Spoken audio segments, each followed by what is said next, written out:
ഇപ്പോൾ വാർത്തകളിലെല്ലാം ജന്തർ മന്തർ നിറയുകയാണല്ലോ. നിങ്ങൾ ആ പേര് അല്ലെങ്കിൽ അത് എന്താണ് എന്ന് എപ്പോഴെങ്കിലും കേട്ടിട്ടുണ്ടോ?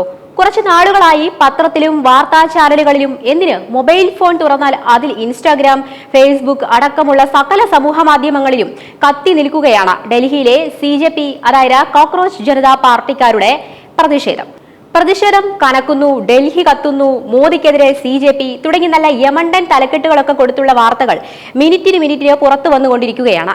ഇവിടെയാണ് ജന്തർ മന്തർ പ്രസക്തമാകുന്നത്. കാരണം ഡൽഹിയിലെ ജന്തർ മന്തറിന് മുന്നിലാണ് ഈ കോലാഹലങ്ങൾ മൊത്തം നടക്കുന്നത്. അതവിടെ നിൽക്കട്ടെ, വിഷയത്തിലേക്കും പ്രതിഷേധങ്ങളുടെ വിശേഷങ്ങളിലേക്കുമൊക്കെ കടക്കാം. അതിനു മുൻപ് അറിയേണ്ടത് ഇതാണ്: എന്താണ് ജന്തർ മന്തർ?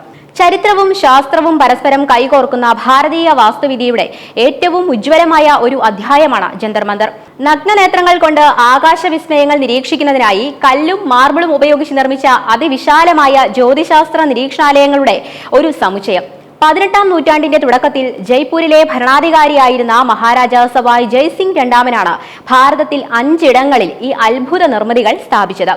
സംസ്കൃതത്തിലെ യന്ത്രമന്ദിരം, അതായത് യന്ത്രം എന്ന് പറഞ്ഞാൽ ഉപകരണം, മന്ദിരം എന്നാൽ കെട്ടിടം, ഗവേഷണശാല എന്ന വാക്കിൽ നിന്നാണ് ഹിന്ദുസ്ഥാനി ഭാഷയിലൂടെ ജന്തർ മന്തർ എന്ന പേരുണ്ടായത്. സൂര്യൻ, ചന്ദ്രൻ, മറ്റു ഗ്രഹങ്ങൾ എന്നിവയുടെ കൃത്യമായ ചലനങ്ങളും സമയവും പ്രവചിക്കുക എന്നതായിരുന്നു ഇതിന്റെ പ്രധാന ലക്ഷ്യം. ഈ അത്ഭുത വിസ്മയത്തെക്കുറിച്ച് വിശദമായി തന്നെ നോക്കാം. യഥാർത്ഥത്തിൽ ഇതൊരു കോട്ടയല്ല, ഒരു കൊട്ടാരവുമല്ല. പക്ഷെ നൂറ്റാണ്ടുകൾക്ക് മുൻപ് തന്നെ നമ്മുടെ പൂർവികർ ആകാശത്തിലെ നക്ഷത്രങ്ങളെയും ഗ്രഹങ്ങളുടെ ചലനങ്ങളെയും ഭൂമിയിലിരുന്ന് കൃത്യമായി അളക്കാൻ നിർമ്മിച്ച ഭീമാകാരമായ ഒരു ശാസ്ത്രീയ വിസ്മയം എന്ന് വേണമെങ്കിൽ ജന്തർ മന്തറിനെ വിശേഷിപ്പിക്കാം. കേവലം കല്ലും സിമന്റും ചേർത്ത് വെച്ച ചില കെട്ടിടങ്ങളില്ലേ, അതല്ല ഇത്. ഇവ ഓരോന്നും പ്രപഞ്ചത്തിന്റെ രഹസ്യങ്ങൾ ഒളിപ്പിച്ചു വെച്ച വലിയ ജ്യോതിശാസ്ത്ര ഉപകരണങ്ങളാണ്. ഇന്ന് നമ്മൾ ജീവിച്ചിരിക്കുന്നത് ഡിജിറ്റൽ വാച്ചുകളുടെയും അത്യാധുനിക ടെലിസ്കോപ്പുകളുടെയും സാറ്റലൈറ്റുകളുടെയും യുഗത്തിലാണ്. എന്നാൽ ഒന്ന് ചിന്തിച്ചു നോക്കൂ, ഇന്നത്തെ പോലെയുള്ള ആധുനിക സാങ്കേതിക വിദ്യകളോ ടെലിസ്കോപ്പുകളോ ഇന്ത്യയിൽ പ്രചാരത്തിൽ ഇല്ലാതിരുന്ന സമയത്ത്, അല്ലെങ്കിൽ അത്തരമൊരു കാലഘട്ടത്തിൽ ഒരു സെക്കൻഡ് പോലും തെറ്റാതെ സമയം പ്രവചിക്കാൻ കഴിഞ്ഞിരുന്ന ഒരു സംവിധാനം ഇവിടെ ഉണ്ടായിരുന്നു. പൂർവികർ സൂര്യന്റെ നിഴലിൽ നോക്കി മിനിറ്റുകളും സെക്കൻഡുകളും തിട്ടപ്പെടുത്തിയ ആ പുരാതന ശാസ്ത്രശാലയുടെ പേരാണ് ജന്തർ മന്തർ. എന്താണ് ജന്തർ മന്തർ എന്ന വാക്കിന്റെ അർത്ഥം? ഇതൊരു മന്ത്രവാദ കേന്ദ്രമാണോ? അല്ല. സംസ്കൃത ഭാഷയിലെ യന്ത്ര എന്ന വാക്കിൽ നിന്നാണ് ജന്തർ എന്ന രൂപം ഉണ്ടായത്. യന്ത്രം എന്നാൽ ഉപകരണം എന്നാണ് അർത്ഥം. അതുപോലെ തന്നെ മന്ത്രണ അല്ലെങ്കിൽ മന്ദിരം എന്ന വാക്കിൽ നിന്നാണ് മന്തർ എന്ന വാക്കുണ്ടാകുന്നത്. അതിന്റെ അർത്ഥം കണക്കുകൂട്ടലുകൾ നടത്തുക അല്ലെങ്കിൽ ആലോചനകൾ നടത്തുക എന്നൊക്കെയാണ്. ചുരുക്കത്തിൽ പറഞ്ഞാൽ കണക്കുകൂട്ടലുകൾ നടത്താൻ ഉപയോഗിക്കുന്ന ഉപകരണം അഥവാ യന്ത്രങ്ങളുടെ മന്ദിരം എന്നാണ് ജന്തർ മന്തർ എന്ന വാക്കിന്റെ അർത്ഥം. ഇന്ന് ഈ പേര് കേൾക്കുമ്പോൾ പലരുടെയും ഓർമ്മയിലേക്ക് ഓടിയെത്തുന്നത് ഡൽഹിയിലെ സമരപ്പന്തലുകളും രാഷ്ട്രീയ പ്രതിഷേധങ്ങളും ഒക്കെ ആയിരിക്കാം. എന്നാൽ അതിനപ്പുറം നൂറ്റാണ്ടുകളുടെ ശാസ്ത്രീയ പാരമ്പര്യത്തിന്റെ വലിയൊരു ചരിത്രം ഈ ചുവന്ന ചുവരുകൾക്ക് പിന്നിലുണ്ട്. ആ ചരിത്രത്തിലേക്ക്, രാജാക്കന്മാരുടെയും ശാസ്ത്രജ്ഞന്മാരുടെയും ആകാശ നിരീക്ഷകരുടെയും ആ കാലത്തിലേക്ക് നമുക്കൊന്ന് സഞ്ചരിക്കാം.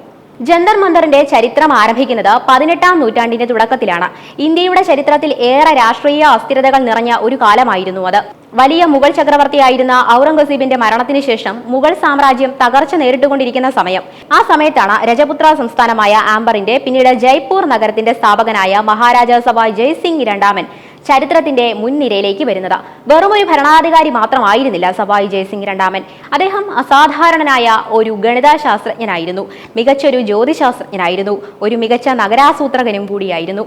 വളരെ ചെറുപ്പകാലം മുതൽക്കേ അദ്ദേഹത്തിന് നക്ഷത്രങ്ങളെക്കുറിച്ചും ആകാശഗോളങ്ങളെക്കുറിച്ചും പഠിക്കാൻ വലിയ താല്പര്യമുണ്ടായിരുന്നു. അക്കാലത്ത് ഇന്ത്യയിൽ ലഭ്യമായിരുന്ന ജ്യോതിശാസ്ത്ര പുസ്തകങ്ങൾ മാത്രമല്ല അദ്ദേഹം പഠിച്ചത്. അറബിക്, പേർഷ്യൻ ഭാഷകളിലുള്ള ഗ്രന്ഥങ്ങളും പോർച്ചുഗീസുകാരിൽ നിന്നും യൂറോപ്യന്മാരിൽ നിന്നും ലഭിച്ച പുസ്തകങ്ങളും, അതായത് ശാസ്ത്ര പുസ്തകങ്ങളും അദ്ദേഹം തർജ്ജമ ചെയ്തു വായിച്ചു. എന്നാൽ ഒരു പ്രശ്നം അദ്ദേഹത്തെ എപ്പോഴും അലട്ടിയിരുന്നു.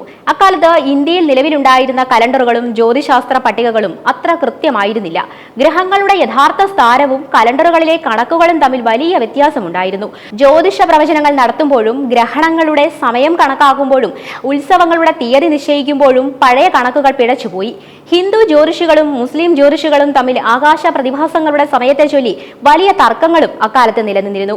ഈ തർക്കങ്ങൾക്ക് ഒരു ശാസ്ത്രീയമായ പരിഹാരം കാണാൻ മഹാരാജാവ് തീരുമാനിച്ചു. അദ്ദേഹം അന്നത്തെ മുഗൾ ചക്രവർത്തിയായിരുന്ന മുഹമ്മദ് ഷായെ സമീപിച്ചു. ചക്രവർത്തിയോട് അദ്ദേഹം പറഞ്ഞു, നമുക്ക് വാനനിരീക്ഷണത്തിന് പുതിയൊരു വഴി കണ്ടെത്തണം, പഴയ പുസ്തകങ്ങളിലെ തെറ്റുകൾ തിരുത്തണം, അതിനായി രാജ്യം മുഴുവൻ അംഗീകരിക്കുന്ന വലിയൊരു നിരീക്ഷണ വലയം നമ്മൾ പണിയണം. മഹാരാജാവിന്റെ ശാസ്ത്രീയ ബുദ്ധിയിൽ താല്പര്യം തോന്നിയ മുഹമ്മദ് ഷാ ചക്രവർത്തി ഇതിന് പൂർണ്ണ പിന്തുണ നൽകി. അങ്ങനെ കലണ്ടറുകൾ പരിഷ്കരിക്കാനും ജ്യോതിശാസ്ത്ര പട്ടികകൾ കൃത്യമായി പുനഃക്രമീകരിക്കാനുമുള്ള വലിയൊരു ദൗത്യം സവായ് ജയ്സിംഗ് ഏറ്റെടുത്തു. അങ്ങനെ 5 ജന്തർ മന്ദറുകളുടെ ജനനം സാധ്യമാകുന്നു. സവായ് ജയ്സിംഗ് രണ്ടാമൻ തന്റെ ജീവിതകാലത്ത് ഇന്ത്യയിൽ ഒരിടത്ത് മാത്രമല്ല ഇത്തരം വാനനിരീക്ഷണശാലകൾ നിർമ്മിച്ചത്. ഉത്തരേന്ത്യയിലെ 5 പ്രധാന നഗരങ്ങളിലാണ് അദ്ദേഹം ജന്തർ മന്ദറുകൾ സ്ഥാപിച്ചത്. ഒന്നാമത്തേത് ഡൽഹി. 1724 ഡൽഹിയിലെ ജന്തർ മന്ദർ നിർമ്മിക്കപ്പെടുന്നത്. ഇതാണ് ഈ 5 എണ്ണത്തിൽ ഏറ്റവും ആദ്യത്തേത്. രണ്ടാമത്തേത് ജയ്പൂർ. 1734 പൂർത്തിയായ ഇത് 5 എണ്ണത്തിൽ ഏറ്റവും വലുതും ഏറ്റവും കൂടുതൽ ഉപകരണങ്ങൾ ഉള്ളതുമാണ്. മൂന്നാമത്തേത് ഉജ്ജയിനി. പുരാതന ഇന്ത്യൻ ജ്യോതിശാസ്ത്രത്തിന്റെ പ്രധാന കേന്ദ്രമായിരുന്ന ഉജ്ജയിനിയിലും അദ്ദേഹം ഒരു നിരീക്ഷണാലയം പണിതു. നാലാമത്തേത് വാരാണസി. ഗംഗാ നദിക്കരയിലുള്ള മാനമന്ദിർ കൊട്ടാരത്തിന്റെ മുകളിലാണ് ഇത് സ്ഥാപിച്ചത്. അഞ്ചാമത്തേത് മധുര. നിർഭാഗ്യവശാൽ മധുരയിലെ ജന്തർ മന്ദർ പിൽക്കാലത്ത് തകർക്കപ്പെട്ടുപോയി. ചിലപ്പോൾ നിങ്ങൾക്ക് ഇങ്ങനെ ഒരു സംശയം ഉണ്ടായേക്കാം, എന്തിനാണ് ഈ 5 എണ്ണം? അതിനൊരു പ്രധാന കാരണമുണ്ട്. ശാസ്ത്രീയമായ കൃത്യത, വ്യത്യസ്ത അക്ഷാംശങ്ങളിലും രേഖാംശങ്ങളിലും ഇരുന്ന് ഒരേ ആകാശ പ്രതിഭാസത്തെ നിരീക്ഷിക്കുമ്പോൾ അവയുടെ കണക്കുകൾ പരസ്പരം താരതമ്യം ചെയ്യാൻ സാധിക്കും.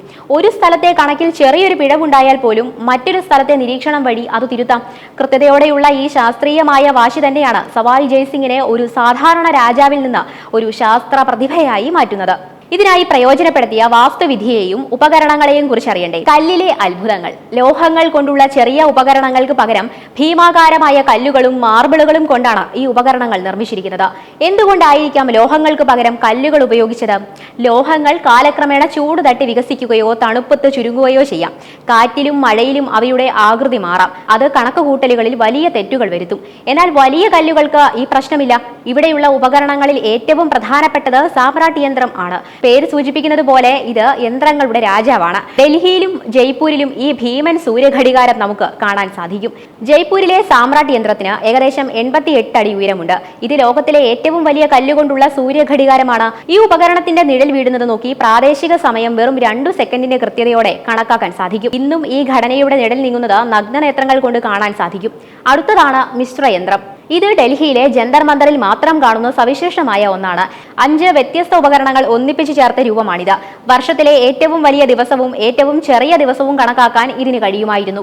കൂടാതെ ലോകത്തിലെ വിവിധ നഗരങ്ങളിലെ കൃത്യമായ സമയം ഡൽഹിയിൽ ഇരുന്നറിയാനും ഇത് സഹായിച്ചിരുന്നു. മറ്റൊരു പ്രധാന ഉപകരണമാണ് രാം യന്ത്രം. വട്ടത്തിലുള്ള 2 വലിയ കെട്ടിടങ്ങൾ പോലെയാണ് ഇത് കാണപ്പെടുന്നത്.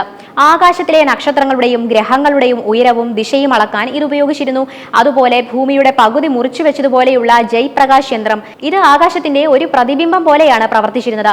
മഹാരാജ സവായ് ജയ്സിംഗ് സ്വന്തമായി രൂപകൽപ്പന ചെയ്ത ഏറ്റവും പ്രിയപ്പെട്ട ഉപകരണമായിരുന്നു ഇതെന്ന് ചരിത്രം പറയുന്നു. എന്നാൽ ഈ വിസ്മയത്തിന് നേരിടേണ്ടി വന്ന തകർച്ചയും അവഗണനയും കൂടി നാം മനസ്സിലാക്കണം. ശാസ്ത്ര ലോകത്തെ ഞെട്ടിച്ച ഈ നിർമ്മിതികൾക്ക് പക്ഷേ പിൽക്കാലത്ത് വലിയ അവഗണന നേരിടേണ്ടി വന്നു. 1743 മഹാരാജ സവായ് ജയ്സിംഗ് അന്തരിച്ചു.